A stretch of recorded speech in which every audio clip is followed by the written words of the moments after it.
25-year-old Kelle Ann Workman was last seen alive on June 30th, 1989, in Douglas County, Missouri. On that fateful day, Kelle had undertaken the task of mowing the Dogwood Cemetery at Pleasant Ridge Baptist Church, located on Missouri Route 14. She had been doing this for the past 3 years, and it was like any other routine day for her.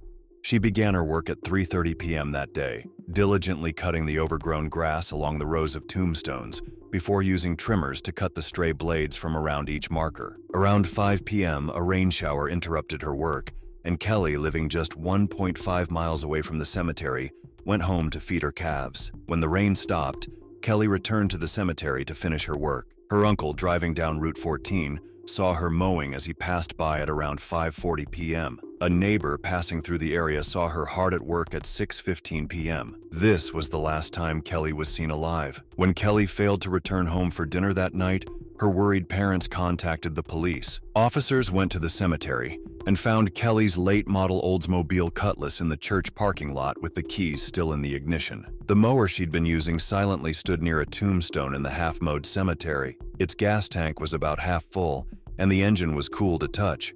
But Kelle was nowhere to be found. She seemed to have disappeared. Initially, the police dismissed Kelle's disappearance as a runaway case and advised her parents to wait for her return. However, her parents strongly disagreed. I like her at all. Not at all. From the day Kelle was born, I knew Kelle is a girl that I knew where she was at every hour of her life. Additionally, the fact that her purse containing around $100 and her driver's license was found at home further contradicted the runaway theory. It was highly improbable that she would leave without these essential items if she had planned to run away. They were convinced that she had been kidnapped instead. Driven by their concern, her parents and friends refused to wait and began searching for Kelle through the night. The following day, hundreds of neighbors and law enforcement personnel joined the effort. Together, they combed the wooded areas surrounding the cemetery, extending their search radius to an impressive 15 miles. Leaving no stone unturned, they utilized various methods including foot patrols, sniffer dogs, horseback searches, and aerial surveillance by helicopter. However, despite their tireless efforts, Kelle remained missing and no clues about her whereabouts were found. It all went quiet until July 7th, when a farmer and his son discovered the lifeless body of a woman near the edge of Mark Twain National Forest, close to Highway T, about 6 miles west of Oldfield. It appeared as though she had been thrown over the embankment. Shocked and disturbed, they immediately contacted the authorities. The police quickly arrived at the scene and began the grim task of recovering her body. The fully clothed body was partially submerged in a pool of water and badly decomposed, making identification difficult. Based on her dental records and the watch she was wearing, the woman was ultimately identified as none other than Kelle Ann Workman. Kelle Ann Workman was born on September 22, 1964, to dairy farmer parents Joan and Stanley Workman. She grew up alongside her older brother Mark and her younger sister Pam on the family's dairy farm located in the heart of Seymour, Missouri. From a young age, Kelle was deeply involved in the farm's daily operations, learning the value of hard work and responsibility early on. She took part in everything, from milking cows to fixing fences. Besides working on the farm, Kelle also helped her neighbors in the Dogwood area by taking care of their lawns and doing small repairs around their homes. On weekends, she worked at the Dogwood General Store right across from the Dogwood Cemetery, where she was a cashier. Everyone in town knew they could count on her for help whenever they needed it. Her sudden disappearance and death came as a devastating shock to the entire community. It left a deep sadness among her family, friends, and neighbors, who struggled to understand why something so tragic had happened to someone so genuinely kind and helpful as Kelle. Once the body found near Mark Twain National Forest was identified as Kelle Ann's, it was sent to the Adams Funeral Home in Ozark for an autopsy. But, due to the condition of the body, the autopsy could not determine the exact cause and time of her death. The initial examination did not reveal any evidence of sexual assault, and the X-rays showed no signs of head trauma or bullet wounds. Based on the available information, it was estimated that she likely died within a few hours of being kidnapped.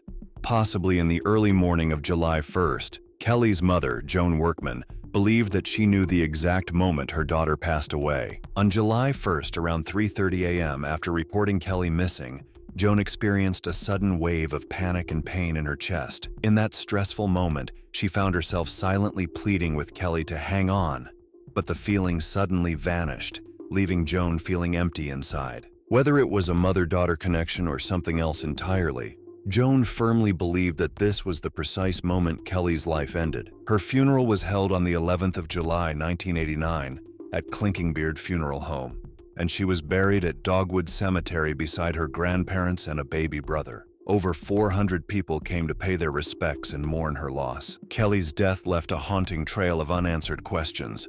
What happened to Kelle after her uncle last saw her? Who was responsible for her tragic death? Did she know her killer? And perhaps most importantly, why was she killed? 4 different agencies joined forces and began investigating Kelle's homicide. These included law enforcement personnel from Douglas and Christian counties and D&G patrol troops of Missouri's Highway 14. They followed up on hundreds of leads received after her murder and interviewed countless people, but could not find anything concrete. Since no evidence of a struggle was found at the cemetery, authorities concluded that Kelle was likely kidnapped and killed by someone she knew. And given her physical strength, they also believed that 2 or more people were involved. Standing over 6 feet tall, Kelle would have been difficult to overpower alone. Her mother also strongly believed that Kelle's killer was someone she knew well. Had it been a stranger, Kelle would have fought back. She was an introvert and didn't mingle with people she didn't know, especially men. She's relatively shy, you know. She really wouldn't speak to anyone unless someone spoke to her first. It's just out of character for her.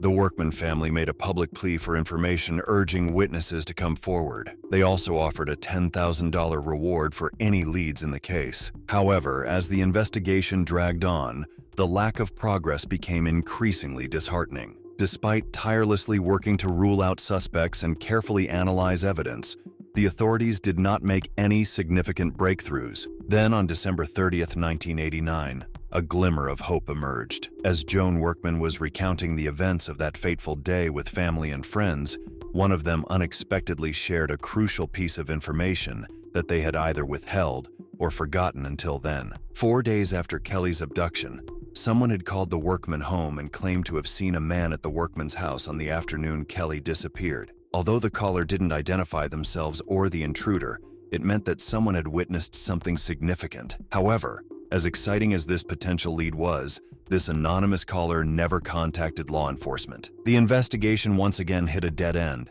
and months turned into a year with no further leads. Despite the frustrating lack of progress, authorities remained confident that Kelle's case would be solved. They believed that someone out there held a crucial piece of information that would eventually crack the case wide open. Pam Workman, Kelle's sister, suspected that Kelle's disappearance might be linked to her accidentally discovering sensitive information. She speculated that Kelle might have found drugs or drug money at the cemetery, or perhaps overheard a confidential conversation at the Dogwood store. However, these theories were never proven. During the summer of 1990, Leonard Dwight Banks, a resident of Seymour, became a person of interest in the kidnapping and murder of Kelle Workman. Dwight had already been to jail a couple of times before for petty crimes. There were also several inconsistencies in the account Banks gave to the authorities. He was seen talking with Kelle at the Dogwood General Store on the afternoon of her disappearance. Banks maintained it was just a polite exchange while he paid his gas bill. The gas in the truck, walked in the store and bought a couple sodas. Kelle Ann was behind the counter in the store. However, a witness at the store contradicted this, informing the police that Banks had been mouthing off to Kelle. Banks also provided an alibi for the afternoon Kelle vanished. He stated he was at his trailer home with his brother Bobby Lee, chatting and enjoying fried chicken until 7 p.m. After his brother left, Dwight went to a friend's house, staying there until 10:30 p.m. While returning home, he was stopped by a Missouri Highway Patrol trooper and the Douglas County Sheriff as he was driving down the gravel road that went over TT Highway. They questioned him about what he had done to her. Banks, clueless as to what they were talking about, innocently replied, "Who?" State trooper and sheriff over there pulled me over and asked me what I had done with her. That was the first question? Yes. What'd you say? Kelle who? Surprised me. I've been at some friends' house there, lifetime family members of that area, and sober, straight people. He was not questioned further that night and returned home. However, according to his neighbors, he didn't arrive back until sunrise, which raised suspicions about his activities during that time. Based on all this evidence, in August 1990, Banks agreed to take a polygraph test at the request of the authorities. The examiner asked him 3 crucial questions. Did he kill Workman? Did he know who did it? Was he under the influence of drugs at the time of the murder? Banks denied any involvement, answering no to all 3 questions. The polygraph could not detect any signs of deception, and the examiner concluded that he was telling the truth. In October 1992, Joan received a mysterious phone call from an elderly person who provided her with the name of a woman. The caller believed this woman and her drug-dealing boyfriend were responsible for Kelly's death. Unfortunately, the caller's identity remained unknown, and the lead proved useless as the woman and her boyfriend had alibis for the evening Kelly disappeared. Then on July 17, 1995, investigators held a press conference to announce a significant development in the Kelle Ann Workman murder case. They revealed they had a new lead, but couldn't provide specifics due to the ongoing investigation. When questioned about whether the lead involved old or new suspects, they vaguely stated, "Maybe both," and refused to elaborate further, emphasizing their focus on building a strong case. The investigation gained even more momentum 10 days later, when on July 27th, investigators announced yet another lead, describing it as the most promising so far in the case. This breakthrough brought a glimmer of hope to the Workman family, who had been tirelessly seeking answers and justice for Kelly for the past 6 years. The suspects were later revealed to be the Banks brothers, Leonard Dwight Banks and Bobby Lee Banks. Their names emerged as prime suspects due to new evidence provided by 2 crucial leads: Dwight's ex-wife and Bobby's ex-girlfriend. Although Dwight had previously passed a polygraph test in 1990, his ex-wife informed the police that he had taken drugs before the test. This revelation cast doubt on the reliability of the polygraph results. Dwight had also been heard on numerous occasions telling friends about killing Kelle Ann. However, he claimed it was just a drunken joke and not a confession. Bobby Lee Banks' ex-girlfriend disclosed that Bobby Lee had requested her to provide him with an alibi for the night Kelly vanished. This revelation prompted the police to bring him in for a polygraph test. During the test, Bobby Lee was asked the same 3 questions his brother had previously faced. Did he kill Workman? Did he know who did it?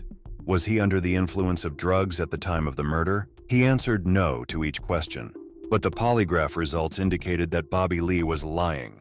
Dwight attributed his brother's failure of the polygraph test to nerves and weak emotions. While these developments happened in Kelly's case, a chilling incident occurred at the Workman residence on July 16, 1996. A was discovered on the hood of Joan's car with a threatening note. The alarming discovery was made at 5:30 a.m.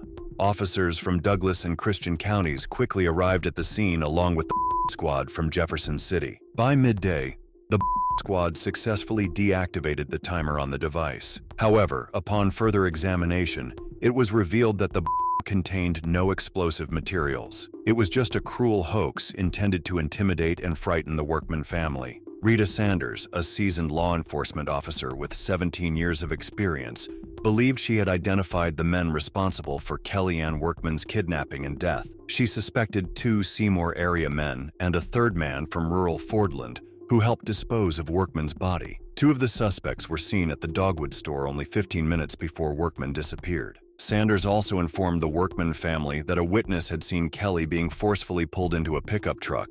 That witness even saw Kelly fighting with the men in the pickup. Later, on the same day, the truck was found burned on Dogwood Hill. However, Sanders felt that the 3 men would no longer be brought to justice since too many years had passed since the crime, and evidence had been mishandled. Interestingly, Rita was dismissed from the force that same year. The 3 men Sanders mentioned were later identified as Leonard Dwight Banks, Bobby Lee Banks, and Wiley Belt. In August 1999, authorities obtained DNA samples from 3 suspects and sent them to the state crime lab in Jefferson City for testing. However, the results were inconclusive, neither implicating nor excluding either of them. With no further evidence or leads to go on, the case once again went cold. Then on February 20, 2024, more than 20 years after the inconclusive DNA results, authorities announced that 3 men had been arrested and indicted on charges of first-degree murder, forcible and first-degree kidnapping in connection with the 1989 murder of Kelle Ann Workman.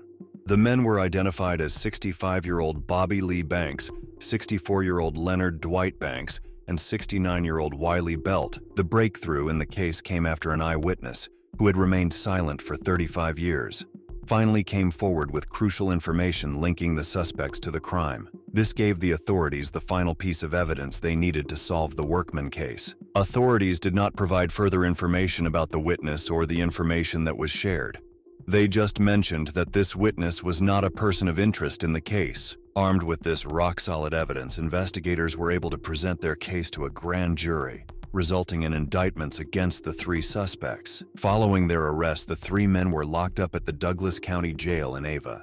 They were each held on a $250,000 cash-only bond and appeared in court on March 5, 2024. During this hearing, each of the three defendants was represented by a different lawyer, and all three lawyers filed motions for a change of venue. The court granted the motions for Dwight Banks and Wiley Belt, but Bobby Banks' motion is still pending a hearing. Both Dwight Banks and Wiley Belt's lawyers also asked for their pretrial release on medical grounds during their March 5th hearing. Dwight Banks has pancreatic cancer, type 1 diabetes, and a heart condition. He requires timely insulin administration, which would be difficult to manage in jail. This motion is still pending a hearing. Wiley Belt was successful in getting a pretrial release due to his poor health and was released on March 13th. According to court records, he is currently living under house arrest with GPS monitoring. He is only allowed to leave home for medical reasons or to attend court or to visit his lawyer. He was released under a mandate from the Medicaid Inmate Exclusion Act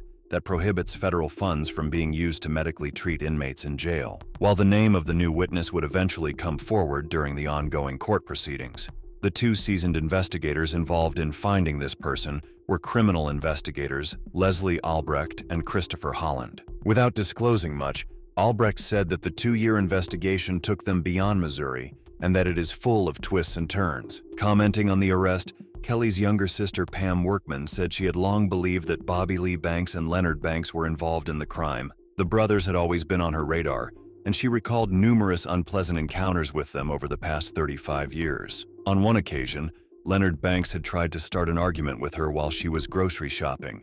Although Pam didn't know Wiley Belt personally, his name was familiar to her from growing up in the area. The day after Kelle disappeared, their aunt and uncle arrived at her Kansas City apartment with the devastating news. Pam, who was 22 at the time, clearly remembered that day as if it happened just yesterday. The journey back home from Kansas City had felt endless to Pam. Over the years, Pam felt that her sister's case had been pushed to the back burner and forgotten. She hoped that the arrests would serve as a beacon of hope, encouraging the families of other cold case victims to never give up on seeking justice for their loved ones. While nothing could bring Kelle back, she was relieved that justice had finally been served for her sister. The Workman family is not seeking the death penalty for the three charged with Kelle's murder. They want the killers to spend the rest of their lives in prison, thinking about what they did. In Missouri, first-degree kidnapping, first-degree forcible and first-degree murder are all classified as Class A felonies. Each of these serious offenses carries a sentence of 10 to 30 years in prison or even life imprisonment, without the possibility of parole. The question remains, who keeps a secret like this for 35 years? What prompted them to finally come forward in 2024? And what kind of haunting details will their testimony reveal? As the trial unfolds, we may finally get answers to these questions and perhaps more. We may uncover the motives behind this senseless act and the final moments of Kelle Ann Workman's life.